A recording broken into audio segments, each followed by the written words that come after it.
Rahim, rule of law, supremacy of constitution, Babarwan साहब ने बहुत तफसील से बता दिया। इस मुल्क में तकरीबन 45 साल फौजी डिक्टेटर रहे और पूरा पाकिस्तान जो है कंट्रीब्यूट बना दिया। अवाम जिसने पाकिस्तान बनाया, जिन 20 लाख लोगों ने शहादत के बाद पाकिस्तान हासिल किया, उनको कुछ नहीं मिला। कायदे आज़म के पाकिस्तान का पहला सब ये था, हर आदमी की अपनी जिम्मेदारी है। फौज की जिम्मेदारी थी सरहदों की हिफाजत करना, पार्लियामेंटेरियन की जिम्मेदारी थी आइन की बालादस्ती रखना, अदालतों की जिम्मेदारी थी इंसाफ फराहम करना। लेकिन यहाँ सब कुछ उलट पुलट है। वजह रीज़न क्या है? हर जगह हर मामले में पाक फौज इन्वॉल्व हो जाती है। हम इससे पहले भी लॉयर्स मूवमेंट में मेरे कराची बार के सदर साहब भी आए हुए हैं। हम हमेशा से कुर्बानियाँ देते रहे। हमने शहादतें भी दी सिंध से रूल ऑफ लॉ के लिए, अदलिया की आज़ादी के लिए।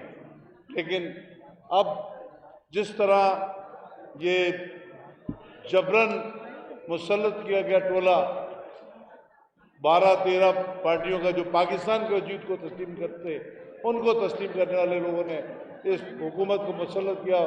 तो इस हुकूमत ने अपने 1100 अरब रुपए के खर्चे माफ करा के बाकी क्या क्या किया, जो कुछ किया उसकी बहरहाल अब बहुत तफसील से बहुत सारी बातें कर सकते हैं। लेकिन कंपेयर हमारे सेक्रेटरी साहब ने बहुत वक्त कम रखा है, टॉपिक बहुत बड़ा है। आइन की सुपरमेसी के लिए सिंध, पंजाब, बलूचिस्तान, KP के आज़ाद कश्मीर सब मिलके वही वकला कमेटी, वही कन्वेंशन, वो इसी तरह हाजिर हैं। लेकिन हम ये चाहते हैं ये रातों रात जो बिल पास करने की कोशिश की जा रही है, उसमें कानून को रूंधा जा रहा है। आइन को बालाए ताक रखकर जिस तरह एमरजेंसी में जो कानून नाफिज किया जा रहा है, वो आइन से मुतसादिम है। हम जिस तरह अभी एक हमारे सिंध में आज सुबह कराची में हसन नियाजी को पेश किया गया, उसको डिस्चार्ज कर दिया गया 63 CRPC में। इसी तरह बलूचिस्तान में डिस्चार्ज कर दिया गया। ऐसे झूठे मुकदमे कायम करने का क्या फ़ायदा जिसमें आपको हुकूमत को और पुलिस को हुमलेशन होती हो? ऐसे कानून नाफिज करने में हम सब की जिम्मेदारी है।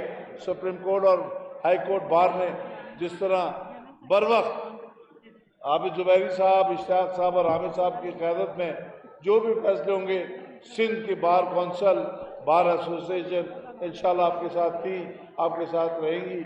लेकिन हमें इतना अफसोस होता है जब सियासतदान अपने ज़ाती मफाद के लिए, अपने ज़ाती मफाद के लिए कानून को बालाए ताक रखकर आइन के साथ खिलवाड़ करते हैं। इसके लिए हम सबको, हमसे ज़्यादा जिम्मेदारी सहाफ़ियों की है। सहाफ़ियों ने हमें बाल पकड़ते हुए दिखाया था। इफ्तिखार चौधरी के बाल पकड़ के घसीटा गया, पूरी कौम जाके दी। आज आइन को फाड़ के रख दिया गया।